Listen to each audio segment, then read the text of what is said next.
मुहर्रम इस्लाम धर्म में विश्वास करने वाले लोगों का एक प्रमुख त्योहार है। मुहर्रम इस्लामिक कैलेंडर का पहला महीना होता है, जो इस्लाम को मनाने वाले सुन्नी और शिया दोनों ही समुदायों के लिए बेहद खास माना जाता है।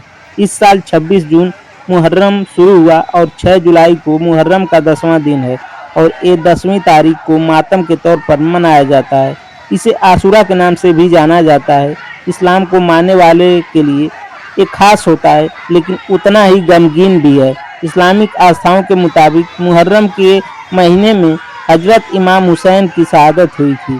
हजरत इमाम हुसैन इस्लाम धर्म के संस्थापक हजरत मोहम्मद के साहब के नवासे से।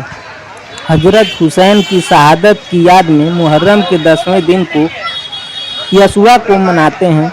अशुरा मातम का 10वां दिन होता है। इस दिन मुस्लिम समुदाय के लोग मातम करते हैं। आप इस्लामिक कैलेंडर में एक साल में 354 दिन होते हैं। मुहर्रम के महीने को अल्लाह के रसूल हजरत मोहम्मद को सल्लल्लाहु अलैहि वसल्लम ने अल्लाह का महीना बताया है। अल्लाह के नबी ने कहा कि रमज़ान के रोज़ों के बाद सबसे उत्तम रोज़े मुहर्रम के महीने की हैं। इस महीने को शोक का महीना इसलिए कहते हैं क्योंकि इराक में स्थित करबला में हजरत मोहम्मद हुसैन ने 72 साथियों के साथ शहादत दी थी। यह करबला के मैदान लगभग 1400 साल पहले एक भीषण जंग हुई थी, जो इंसाफ के लिए जुल्म सितम के खिलाफ लड़ी गई थी। इसलिए उस जंग को इंसाफ की जंग के नाम से भी पुकारते हैं। इस युद्ध में यजीद, जो कि मुआविया नाम के एक शासक का शाही वारिस था, मुआविया के गुजरने के बाद गद्दी आसीन हुआ था। यह वह शासक था जिसके हर तरह के ऐब थे और वह चाहता था कि उसकी गद्दी आसीन होने का ऐलान खुद इमाम हुसैन साहब करें, जो कि इमाम हुसैन मोहम्मद साहब के नवासे थे, जिनका लोगों के बीच बहुत आदर सम्मान था। बहुत ही लोगों से जमीनी तौर पर जुड़े हुए थे और वे लोगों के बीच अच्छा प्रभाव भी रखते थे। लेकिन यजीद की ओर से ऐसी पेशकश पर हजरत मोहम्मद साहब के घराने ने इस इस्लामिक शासन को से इनकार किया, क्योंकि यजीद के लिए इस्लामिक मूल्यों की कोई कीमत नहीं थी। यजीद की बातों को इनकार करने के साथ ही उन्होंने ये भी फैसला किया कि वो अब अपने नाना हजरत मोहम्मद साहब का शहर छोड़कर, मदीना छोड़कर और की तरफ चले जाएंगे ताकि वहां अमन कायम रहे। इमाम हुसैन हमेशा के लिए मदीना छोड़कर परिवार और कुछ चाहने वालों के साथ की तरफ जा रहे थे, लेकिन करबला के पास यजीद की फौज ने उनके काफिले को घेर लिया।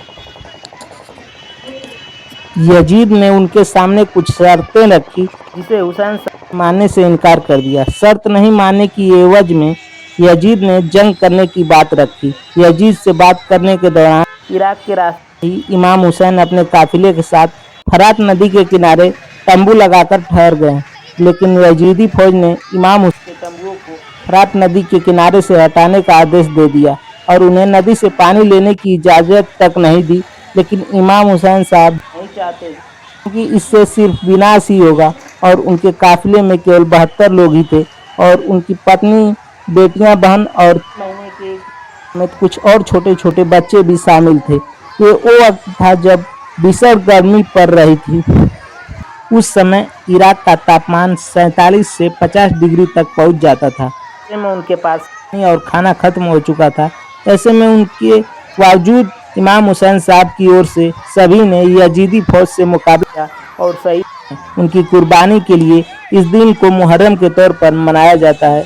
इस कहानी में बस इतना ही। इस प्रकार पे बने रहिए, वीडियो को देखते रहिए। और ये जो व्यू, जो नज़ारा आपको दिखा रहे हैं, ये गोलगड्डा साइड जो कि वाराणसी में स्थित है, यहाँ से ये व्यू दिखा रहे हैं। यहाँ से लोग अपनी ताजिया को ले जा रहे हैं।